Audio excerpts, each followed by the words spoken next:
Sejam todos muito bem-vindos ao canal da Igreja Presbiteriana Peniel. Gostaríamos de trazer aqui uma mensagem com base no livro do profeta Isaías, capítulo 40, do verso 12 ao verso 31. Diz assim a palavra de Deus: Quem na concha da sua mão mediu as águas e tomou a medida dos céus a palmos? Quem recolheu na terça parte de um éfa o pó da terra e pesou os montes em romana e os outeiros em balança de precisão? Quem guiou o Espírito do Senhor ou como seu conselheiro o ensinou? Com quem tomou ele conselho para que lhe desse compreensão? Quem o instruiu na vereda do juízo e lhe ensinou sabedoria e lhe mostrou o caminho do entendimento? Eis que as nações são consideradas por ele como um pingo que cai de um balde, como um grão de pó na balança. As ilhas são como pó fino que se levanta. Nem todo o Líbano basta para queimar, nem os seus animais para um holocausto. Todas as nações são perante ele como coisa que não é nada. Ele as considera menos do que o nada, como um vácuo. Com quem comparareis a Deus? Ou com que coisa semelhante confrontareis? É com ele. O artífice funde a imagem, e o ourives a cobre de ouro e cadeias de prata forja para ela. O sacerdote idólatra escolhe madeira que não se corrompe e busca um artífice perito para assentar uma imagem esculpida que não oscile. Acaso não sabeis? Porventura não ouvis? Não vos tem sido anunciado desde o princípio, ou não atentastes para os fundamentos da terra? Ele é o que está assentado sobre a redondeza da terra, cujos moradores são como gafanhotos. É ele quem estende os céus como cortina e os desenrola como tenda para neles habitar. É ele quem reduz a nada os príncipes e torna em nulidade os juízes da terra. Mal foram plantados e semeados, mal se arraigou na terra o seu tronco, já se secam quando um sopro passa por eles e uma tempestade os leva como palha. A quem, pois, me comparareis para que eu lhe seja igual, diz o santo? Levantai ao alto os olhos e vede. Quem criou estas coisas? Aquele que faz sair o seu exército de estrelas, todas bem contadas, as quais ele chama pelo nome. Por ser ele grande em força e forte em poder, nenhuma só vem a faltar. Porque, pois, dizes, ó Jacó, e falas, ó Israel, o meu caminho está encoberto ao Senhor e o meu direito passa despercebido ao meu Deus? Não sabes, não ouvistes que o eterno Deus, o Senhor, o Criador dos fins da terra, nem se cansa, nem se fatiga? Não se pode esquadrinhar o seu entendimento. Faz forte ao cansado e multiplica as forças ao que não tem nenhum vigor. Os jovens se cansam e se fatigam, e os moços de exaustos caem. Mas os que esperam no Senhor renovam as suas forças, sobem com asas como águias, correm e não se cansam, caminham e não se fatigam. Nem tudo está perdido. Olhe para Deus. O profeta Isaías diz aqui no versículo 26, levantai ao alto os olhos e vede. E é justamente esse desafio que nós queremos lançar aqui, porque sabemos que estamos enfrentando dias muito difíceis. Nós temos visto uma pandemia se alastrando e alcançando talvez o epicentro agora no nosso país. Temos visto pessoas chorando, temos visto pessoas morrendo, temos visto pessoas angustiadas, temerosas. E é o momento de nós olharmos para Deus. Nesses momentos de aflição, nesses momentos de desespero, nesses momentos de incertezas, nesses momentos de perspectivas não muito claras para nós, diante talvez, quem sabe, de um futuro que pode ser ainda mais sombrio em certos aspectos, nós devemos erguer os nossos olhos e enxergar Deus. Há um Deus no céu que domina, que é grande, que é soberano. Há um Deus que nos criou, que nos sustenta, que revelou o seu propósito para nós. Há um Deus que tem nas suas mãos as rédeas da história. Há um Deus que não nos abandona, que nos ama, que nos protege, que faz maravilhas. Há um Deus que tem providenciado cura para muitos que também estão ou estiveram adoecidos. Nós podemos levantar os nossos olhos para Deus. Nós devemos continuar mantendo a nossa esperança em Deus. É nele que está o nosso socorro. É nele que nós encontramos paz. E o livro do profeta Isaías também é escrito, dentre outras coisas, para trazer consolo ao coração dos israelitas, para trazer consolo àqueles que temem ao Senhor e que servem ao Senhor. Por isso nós destacamos aqui o capítulo 40. O capítulo 40 vai nos mostrar a grandeza de Deus. E, ao mesmo tempo, ele vai expressar a nossa própria fragilidade, a nossa dependência. Nós somos inteiramente dependentes do Senhor. E por isso nós aqui somos estimulados também a viver de conformidade com a sua vontade. Nós somos estimulados a pensar no sentido da vida e a dedicarmos a nossa vida para o Senhor. Apenas assim nós vamos ter vidas consistentes, proveitosas, de acordo com aquilo que também Deus requer de cada um de nós. Então, novamente, queremos insistir neste ponto. Nem tudo está perdido. Um cenário como esse que nós estamos enfrentando leva muitas pessoas a interpretar que tudo está perdido, ou que não há saída, ou que não há solução, mas há. E a solução, a saída, o remédio, a cura, a restauração, a paz, a alegria, a esperança, a saúde, que muitos gozam também diariamente, são bênçãos que podem vir da parte do Senhor. Então, nós olhamos para Deus e nós devemos, então, confiar nas suas ações. Determinada ocasião, o Senhor Jesus esteve com os seus discípulos e o apóstolo Pedro disse para ele: Senhor, para onde iremos? Ou para quem iremos? Só tu tens as palavras de vida eterna. Nós não temos para onde ir. Nós somente podemos ir até o Senhor, para que assim também tenhamos segurança. Então, observamos aqui que está enfatizado no texto a ideia de que Deus é grande, de que Deus é soberano. Nos versículos 12 a 14, o profeta Isaías faz uma série de perguntas, e estas perguntas são retóricas, mas são também reveladoras. Ele diz: quem na concha da sua mão mediu as águas e tomou a medida dos céus a palmos? Quem recolheu na terça parte de um éfa o pó da terra e pesou os montes em romana e os outeiros em balança de precisão? Quem guiou o Espírito do Senhor ou como seu conselheiro o ensinou? Com quem tomou ele conselho para que lhe desse compreensão? Quem o instruiu na vereda do juízo e lhe ensinou sabedoria e lhe mostrou o caminho do entendimento? Então, este confrontamento que o profeta faz é, na verdade, para nos mostrar o quão limitados nós somos, como nós temos percepções erradas e falhas da realidade, das circunstâncias. É para mostrar a deficiência da nossa leitura, mas ao mesmo tempo em que faz isso, ele atesta que Deus sabe perfeitamente o que está fazendo. Deus sabe perfeitamente o que está fazendo, porque Ele é o responsável direto pela harmonia e pelo funcionamento de tudo aquilo que Ele mesmo criou com o seu poder. É isto que está sendo colocado. Aquilo que para nós é grandioso, para Deus é algo menor. Aquilo que nos assusta é simplesmente parte de um plano que Deus vai cumprindo na história. Quando nós olhamos talvez as grandes ilhas, os grandes montes, quando nós observamos a criação, a natureza, quando nós observamos os feitos humanos, nós podemos até ficar admirados, mas para Deus isso é algo muito menor.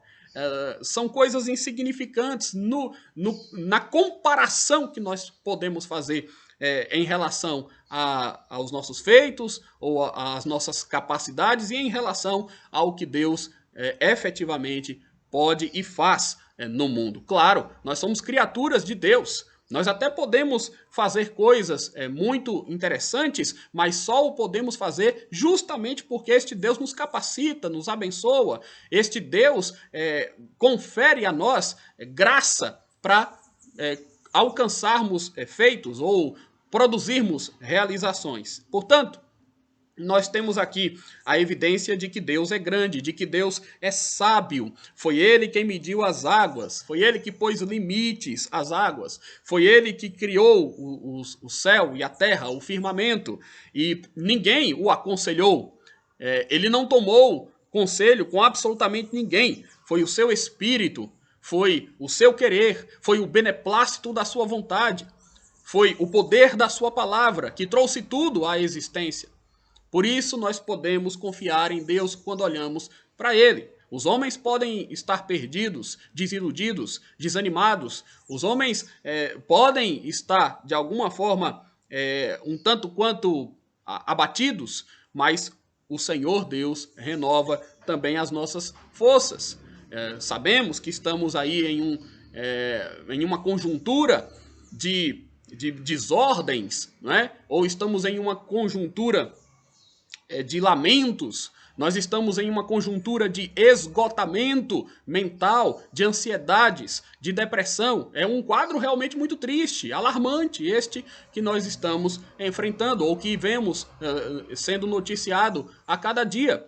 Mas se os nossos olhos estiverem colocados no lugar certo, se os nossos olhos forem erguidos para Deus, se o nosso coração guardar firmemente as promessas que são feitas pelo Senhor, então certamente nós poderemos, mesmo em meio à guerra, mesmo em meio às turbulências, nós poderemos nos acalmar e descansar. O nosso descanso está no Senhor.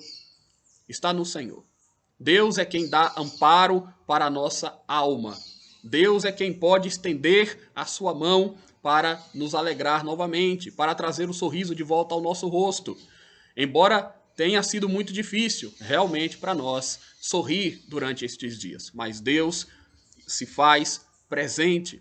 E Deus, então, diz para nós que nós não devemos temer, que nós devemos ter coragem, que nós devemos confiar.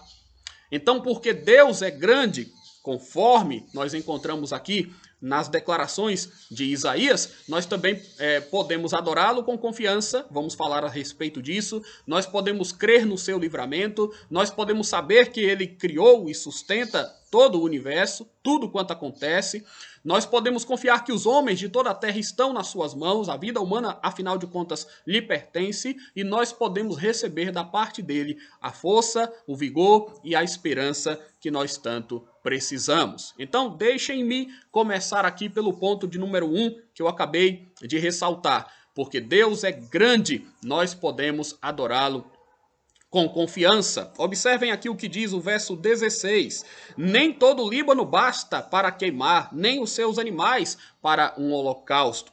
Versos 19 e 20. O artífice funde a imagem e o ourives a cobre de ouro e cadeias de prata forja para ela. O sacerdote idólatra escolhe madeira que não se corrompe e busca um artífice perito para assentar uma imagem esculpida que não oscile. O texto está falando sobre adoração. E toda honra, todo louvor deve ser dado unicamente e exclusivamente ao Senhor. É isto que nós podemos observar. Quando há esta referência no verso 16 aqui, nem todo o Líbano basta para queimar, nem os seus animais para um holocausto, a menção é ao culto que era realizado nos termos do Antigo Testamento. No Antigo Testamento, o culto, o cerimonial litúrgico de Israel incluía queimar a carne de animais em holocaustos. Não é? Então, nem todo o Líbano basta para queimar, nem os seus animais para um holocausto. O que o texto está revelando aqui para nós? Que Deus é tão grande, mas tão grande, que nada do que nós fizermos será suficiente para demonstrarmos a gratidão e para talvez aí encontrarmos uma forma de equilibrarmos, né, as nossas ações com a sua dignidade. Mesmo que nós nos sacrifiquemos, mesmo que nós façamos todo o esforço do mundo, mesmo que nós dediquemos toda a nossa vida a Deus, ainda assim será pouco. Será pouco diante da grandeza de Deus. Será pouco diante do que Deus faz por nós, do que Deus fez por nós e do que Deus faz ainda diariamente. Então, mesmo que juntássemos toda a madeira do Líbano, é isso que está sendo colocado no contexto do Antigo Testamento. O Líbano era uma região famosa, não é, pela madeira que se produzia ali, né, pelo tipo de árvores que existiam ali naquela região. E então, era uma madeira tida como de grande qualidade. né? E ao mesmo tempo os animais, né? Os animais que haviam em abundância, mesmo que todos os animais ali, todas as árvores ali se juntassem para que aqueles instrumentos fossem usados numa atitude de culto a Deus, de oferta a Deus, ainda assim seria pouco, porque Deus é imenso. Então, toda a dedicação e o esforço que nós fizermos ainda será pouco, né? Mesmo que buscássemos aí ribeiros de azeite, como diz um outro profeta, o profeta Miqueias, em um outro lugar, mesmo que nós em grandes quantidades pudéssemos oferecer a Deus aquilo que expressasse a nossa devoção a Ele, seria muito pouco. Ele diz aqui no verso 19 e no verso 20, ele faz referência à atitude dos idólatras. Os idólatras são aqueles que buscam resolver os seus problemas do seu próprio modo. São aqueles que fabricam os seus próprios deuses. Os idólatras são aqueles que buscam saída em si mesmos, ou quem sabe em homens, em poderosos da terra. Os idólatras aqui são aqueles que promovem culto para falsos deuses. E então eles não conseguem, certamente, alcançar os seus alvos.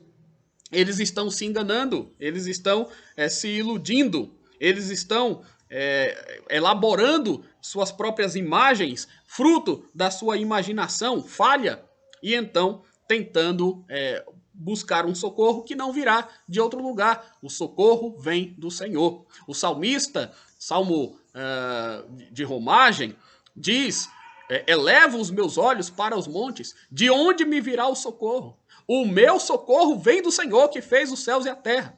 Porque Deus criou os céus e a terra, nós podemos confiar que o nosso socorro vem dele. E podemos adorá-lo, então, com confiança. Nós somos convocados nesse momento triste, nesse momento de tantas dificuldades, nós somos conclamados aqui ao louvor de Deus, à adoração de Deus, ao culto de Deus. E eu gostaria de incentivar você a fazer isso, que você cultue a Deus, ainda que num ambiente privativo, ainda que com os seus, da sua própria família, ainda que você esteja sozinho, mas é possível entrar no seu quarto, ler as escrituras, orar, quebrantar o seu coração diante de Deus e louvá-lo e bendizê-lo por tudo que ele é e por tudo que ele faz. Porque somente em Deus há esperança. Nossa alma espera somente em Deus. Deus é grande e nós podemos adorá-lo com confiança. Não há outro Deus além dele. Não há para onde irmos senão a Jesus Cristo, como disse o apóstolo Pedro. Nós podemos adorar a Deus com confiança. Em meio a tudo que pode nos acontecer, em meio a circunstâncias muito complexas, nós podemos nos ajoelhar, nós podemos jejuar, nós podemos buscar a Deus e a sua presença e suplicar pela sua bênção, pela sua misericórdia sobre a terra, sobre nós, sobre nossas famílias, sobre nossos irmãos, sobre aqueles que estão padecendo, sobre aqueles que estão sofrendo as consequências, os desdobramentos oriundos também desta pandemia. Deus é maior do que tudo. Deus é maior do que a pandemia. Deus opera de uma forma que nós não entendemos, de uma forma que nós não podemos decifrar, mas Deus pode impor limites a um vírus. Deus pode impor limites aos homens. Deus pode impor limites ao que Ele quiser. Ele é Deus. E por isso nós nos alegramos nele e nós cultuamos apenas a ele. Em segundo lugar, nós podemos crer no seu livramento. Observem a partir do verso 15. Eis que as nações são consideradas por ele como um pingo que cai de um balde e como um grão de pó na balança. As ilhas são como pó fino que se levanta. Isso o verso 15. Verso 17. Todas as nações são perante ele como coisa que não é nada. Ele as considera menos do que um nada, como um vácuo. Verso 18, com quem comparareis a Deus? Ou que coisa semelhante confrontareis com ele? Então observem aqui as grandes nações, as nações tão impetuosas, as nações tão bem estruturadas diante de Deus, são coisa pequena. Ele é aquele que também comanda sobre as nações. Todas as nações são consideradas como um nada diante da sua grandeza, como um pingo d'água. Imaginem o que é um pingo que cai de um balde. Imaginem o que é um grão de pó na balança. Um grãozinho de pó na balança.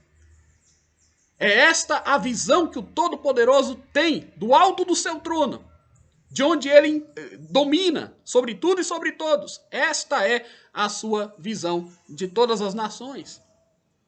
E isso era uma mensagem extremamente confortadora para o povo de Israel, que era uma nação pequena, que dependia de Deus, mas que vivia cercada de inimigos poderosos.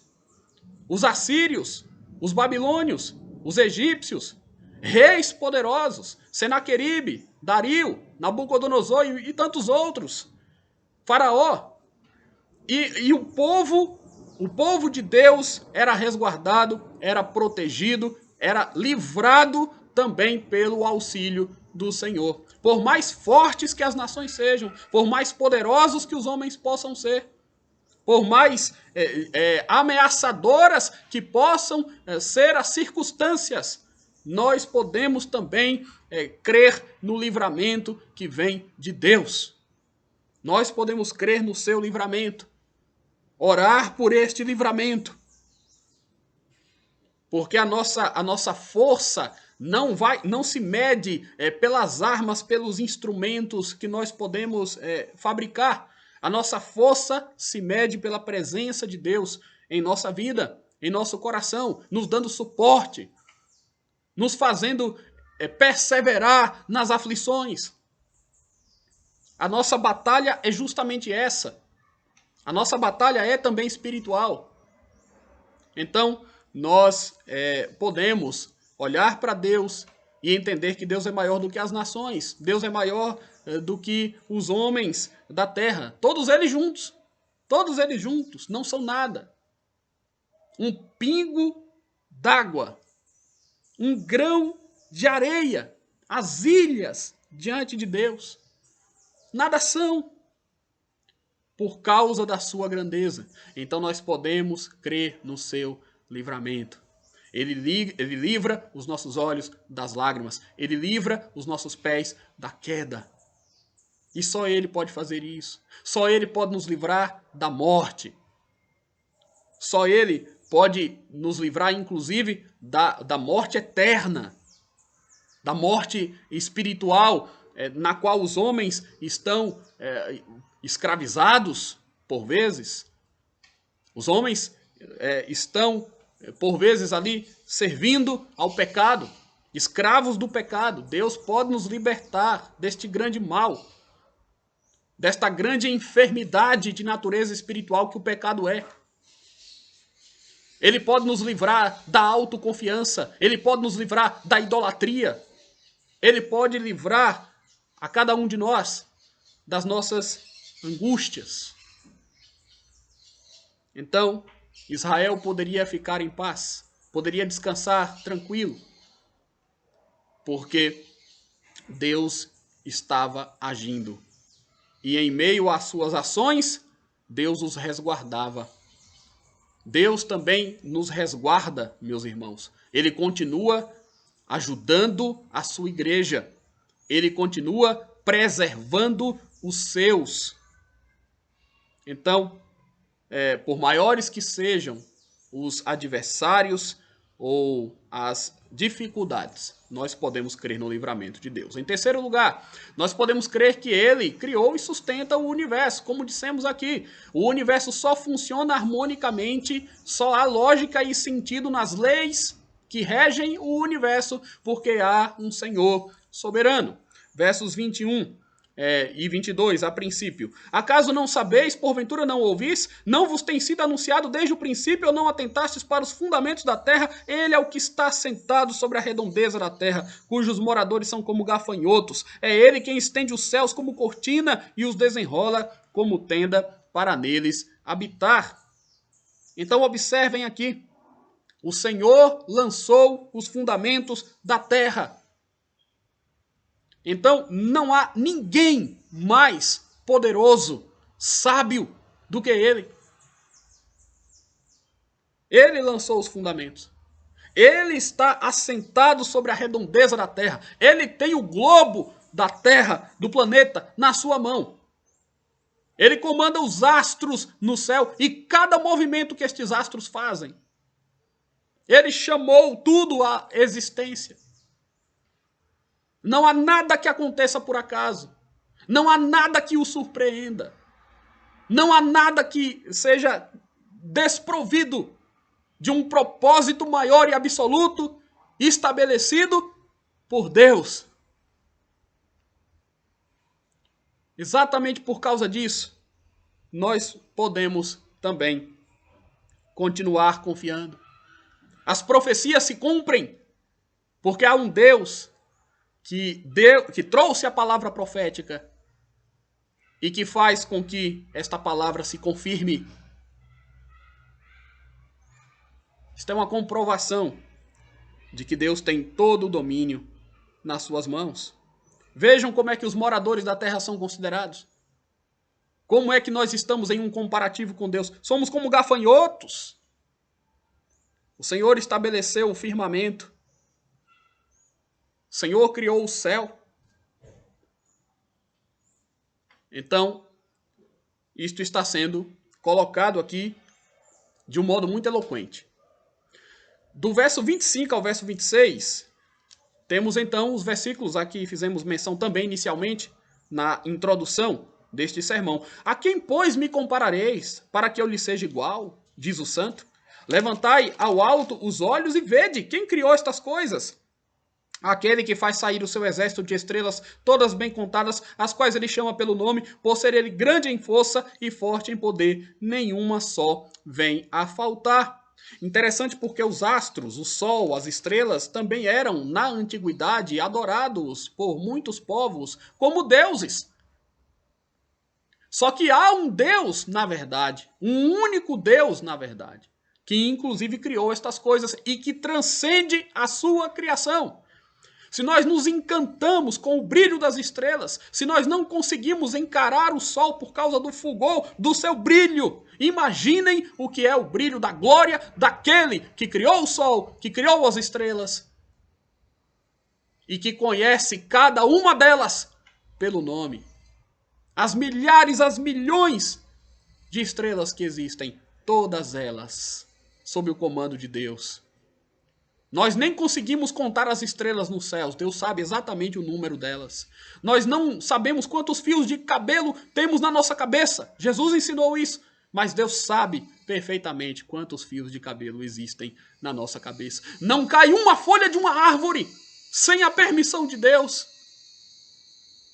Então não pensemos, meus amados irmãos, que de alguma forma Deus perdeu o controle de nada. Ele é Deus. Ele conhece. Ele é onisciente, onipresente e onipotente. Ele é santo. Ele é eterno. Ele não tem princípio, não tem fim. Ele é grande em poder. Então, nós afirmamos aqui que Deus criou e sustenta o universo. E porque Deus criou e sustenta o universo, nós, ao olharmos, ao levantarmos os nossos olhos e o vermos e o contemplarmos, nós podemos recuperar a nossa esperança. Em quarto lugar, nós podemos confiar que os homens de toda a terra estão nas suas mãos, como já dissemos também. Na providência de Deus, Ele tem nas mãos o coração dos reis, dos príncipes, dos ímpios, dos justos. Por isso é que nos dizeres do profeta Isaías nós podemos encontrar, agora no verso 23, é ele quem reduz a nada os príncipes e torna em nulidade os juízes da terra. Mal foram plantados e semeados, mal se arraigou na terra o seu tronco, já se secam quando um sopro passa por eles e uma tempestade os leva. como palha. Por mais que os homens tenham influência nesse mundo, por mais que os homens ocupem posição de ostentação nesse mundo, por mais que os homens consigam angariar riquezas nesse mundo, eles ainda são puramente homens mortais, são homens sujeitos a muitas situações que nos desgastam, que nos machucam. Os homens ainda são os mesmos que estão repletos de vulnerabilidades, porque nesse mundo tudo passa, porque nesse mundo tudo é efêmero, porque nesse mundo nada é estável a não ser o próprio Deus e a sua palavra que permanece para sempre. Então, ele reduz a nada os príncipes. Os que têm poder de decisão, os que se acham donos da verdade, os manipuladores. Deus reduz a nada os homens. Deus torna em nulidade os homens, os juízes da terra, os reis da terra. E o texto diz que isto é tão real, é tão patente, que cedo, logo, nós nos dissipamos. Os nossos dias aqui são breves, são curtos. Mal somos plantados e semeados. Mal nós começamos a fincar raízes. De repente, nós secamos, nós nos esvaímos, um sopro nos derruba, uma tempestade nos arruína. E assim somos nós. Um pequeno vírus causa um tão grande tumulto, tantos transtornos, algo até invisível, algo tão pequeno, mas que causa um grande estrago porque nós somos frágeis. E nós temos visto pessoas com boas condições, com boas posições, com status, grandes lideranças mundiais sendo acometidas exatamente por este mesmo mal. Porque assim é a nossa natureza. Essa é a nossa natureza. Os homens de toda a terra, independente da posição que ocupam, estão nas mãos de Deus. A vida pertence a Deus. Deus dá, Deus toma para si. Deus nos chama no exato momento que Ele estabelece. Todos os nossos dias estão contados e determinados por Deus quando nenhum deles havia ainda. Nós devemos, sim, tomar todas as medidas responsáveis que são esperadas por nós. Nós devemos, sim, providenciar o que for cabível e possível para evitar que o mal continue se proliferando. Mas a coisa mais importante que nós podemos fazer é olhar para o alto, é olhar para Deus. E então nós vamos ter forças para lutar. E então nós vamos perceber que nada é em vão. E então a nossa vida fará sentido. A nossa esperança se renovará. O versículo 27. Porque, pois, dizes, ó Jacó, e falas, ó Israel, o meu caminho está encoberto ao Senhor e o meu direito passa despercebido ao meu Deus. Então vejam que muita gente na nação de Israel estava assim, com o coração esfacelado, entendendo que talvez Deus tivesse se esquecido deles, que Deus não estivesse pronto para fazer justiça em favor deles. É como se eles então se sentissem, de certa forma, abandonados, solitários. Mas Isaías diz, não, por quê? Por quê vocês têm pensado isso, ou vocês têm dito isso no coração de vocês? Nós temos o Deus eterno. O Senhor é eterno. Ele é o Criador dos confins da terra. Ele não se cansa, ele não se fatiga. Nós nos cansamos. Nós estamos cansados. Nós estamos cansados de tudo aquilo que esta situação trouxe para nós. Mas Deus não se cansa nunca. Deus não se cansa de absolutamente nada. Não se cansa e nem se fatiga. Jesus disse, certa vez também para os seus seguidores, vinde a mim, todos vós que estáis cansados e sobrecarregados, e eu vos aliviarei. Tomai sobre vós o meu jugo e aprendei de mim, porque sou manso e humilde de coração. Nós podemos entregar o nosso fardo a Deus. Nós podemos ir a Jesus, cansados como estamos.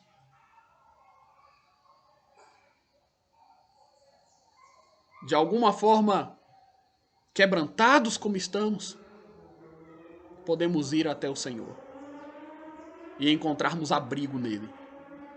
Ele é o nosso refúgio e fortaleza, socorro bem presente nas tribulações. Então não temeremos, ainda que os montes se abalem, que as águas tumultuem, espumejem. Castelo forte é o nosso Deus. A nossa vida é guardada no seu poder. E há uma promessa de um futuro ainda mais glorioso com ele, de uma glória celestial, na qual nós vamos ter uma noção muito mais exata desta grandeza de Deus descrita no texto sagrado. Por isso eu quero encerrar dizendo também, em quinto lugar, que nós podemos receber da parte de Deus a força, o vigor e a esperança. A força, o vigor e a esperança vem de Deus. Por isso, não por acaso, o texto diz, verso 29, faz forte ao cansado e multiplica as forças ao que não tem nenhum vigor. Os jovens se cansam e se fatigam, os moços de exaustos caem.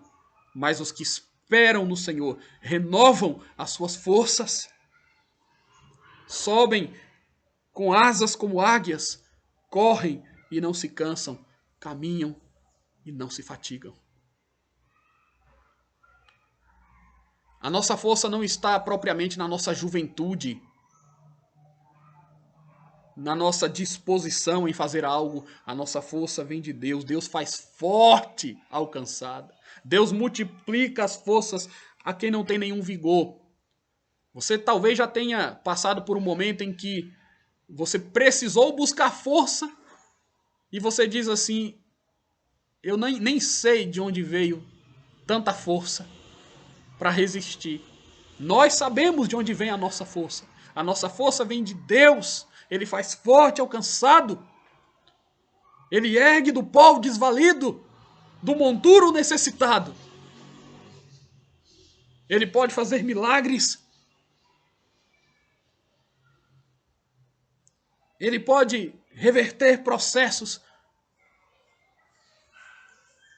Ele pode usar as leis naturais como bem entender. E até mesmo ele pode agir de forma sobrenatural. Porque ele é Deus. Ele faz forte ao cansado, multiplica as forças ao que não tem nenhum vigor. Quando nós estamos acamados, quando nós estamos desistindo, quando nós estamos entregues em nossos próprios sentimentos e na nossa visão, a nossa própria sorte, Deus pode restaurar o nosso vigor. E é por isso que nós oramos por aqueles que estão esgotados, por aqueles que estão desfalecendo, por aqueles que já estão desacreditando de tudo. Os jovens, os moços, podem cair, podem se abater.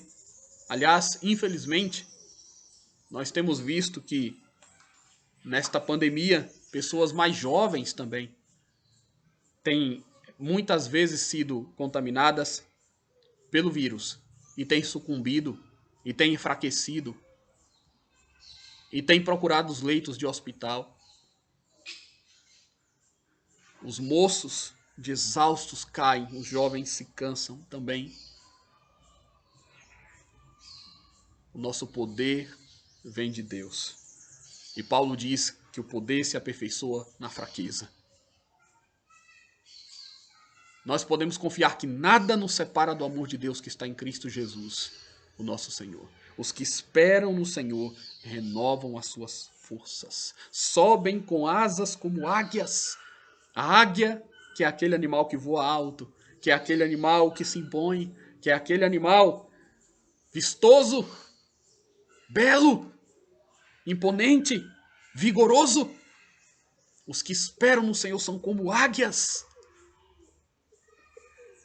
É uma metáfora, e claro, é uma comparação, mas rica para aqueles que conhecem a natureza, o comportamento dos animais, e que expressa aqui também o quanto que Deus pode fazer através de nós em nossas vidas. Sobem com asas como águias, correm e não se cansam, caminham e não se fatigam. Nós não precisamos nos desesperar. Nós temos um Deus para quem olhar. Levantai ao alto os olhos e vede. Levantai ao alto os olhos e vede. Lembre-se disso. Nem tudo está perdido. Olhe para Deus.